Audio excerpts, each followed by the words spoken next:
Exciting news, everybody.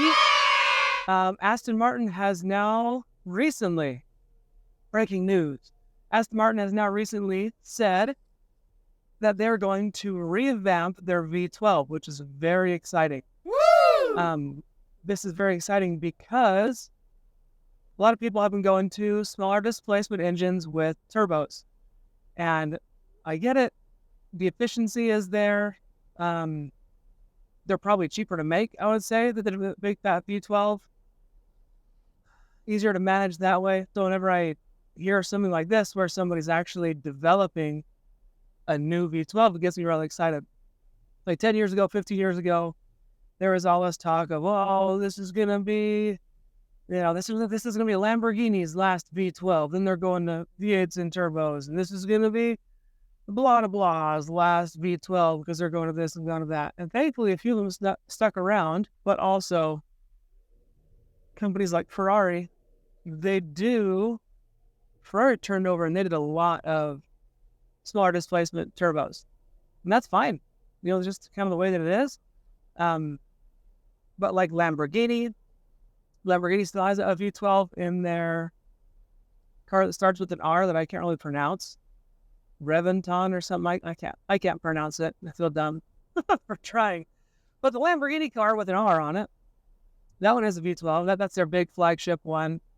And like I said, Aston Martin now is talking about their V12. And it's not just like, hey, we're going to change the bore diameter on it and make it a bigger V12.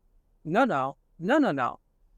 What they're actually going to do, or from what I was gathering, is that they're going to strengthen the block. They're going to change the heads. They're going to change the valves.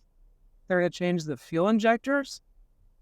They're going to put a new crankshaft in it, a new camshaft. They're now changing the profile of the camshaft, which basically just means that the camshaft is going to act differently. That's all I need to know. You don't need to know about lobe size and whatnot for the cams, but they're going to be changed to make more horsepower. And also they're going to have 2 smaller turbos. So it will be a V12 twin turbo, which is going to be amazing. I've driven a V12 on a track. It was the Lamborghini Aventador Super Veloce SV. It was fantastic, wonderful.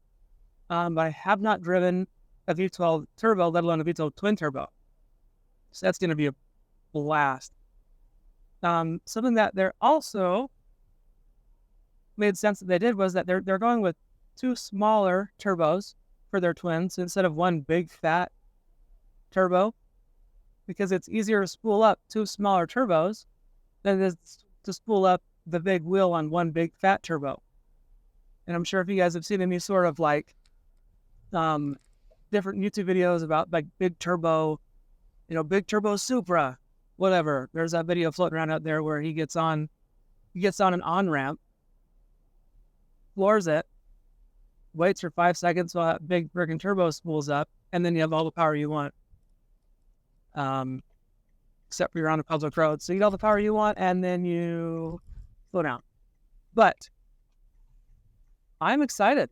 I'm excited that they're doing this. Like I said, I'm more excited that companies are still building these things, because in my opinion, it's one of the best sounding engines in the world.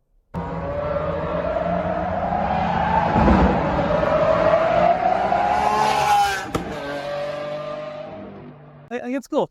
I'm happy that they're doing it.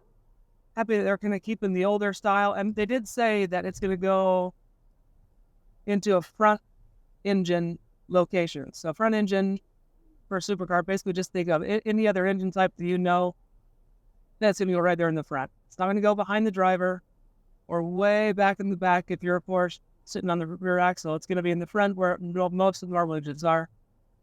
And that means it's going to have a big, long, sexy hood, which I love. I love any car that has that big, long, sexy hood, like a Jaguar E-Type situation going on. I'll throw a picture of that up there. Beautiful. But horsepower-wise, their last generation V12 that they're currently using, they could right around 759-ish horsepower, right around there. And the new one, the new sexy V12 with twins on it, is going to be like 824. Something just absolutely nuts. That jump and makes sense with everything that they're doing. I mean, just changing cams alone will give you quite a few horsies. So the cams with the twin turbos, with the intake, everything's gonna be redone. They even said exhaust. They pretty much just said, hey, here's the deal. We're making a brand new V12. Buckle up.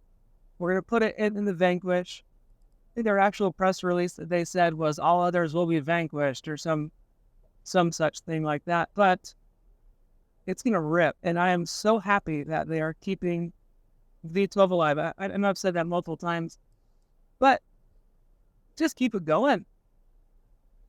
As long as people will buy them, keep it going. And it makes me so happy that with this being a larger company, Aston Martin, that they're still putting money into the V12. Back in the day, when V12s used to be in F1 cars, Formula 1 cars, companies like that, like Aston Martin, McLaren, things like that, they could get away with using V12s and just trickling down that racing technology.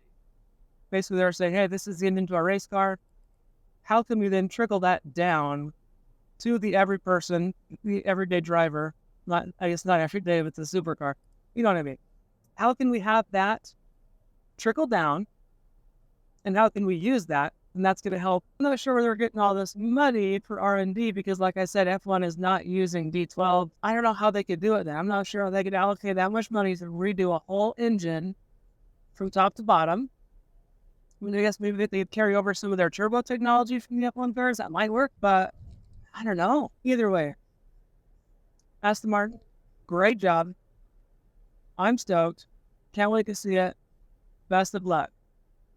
Let me know if you guys like this style of video. I just kind of do it when I'm driving to and from different things for work.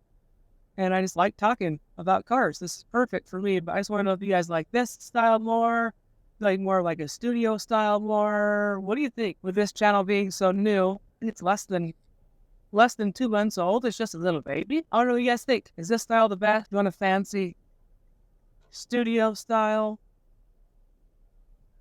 Please let me know.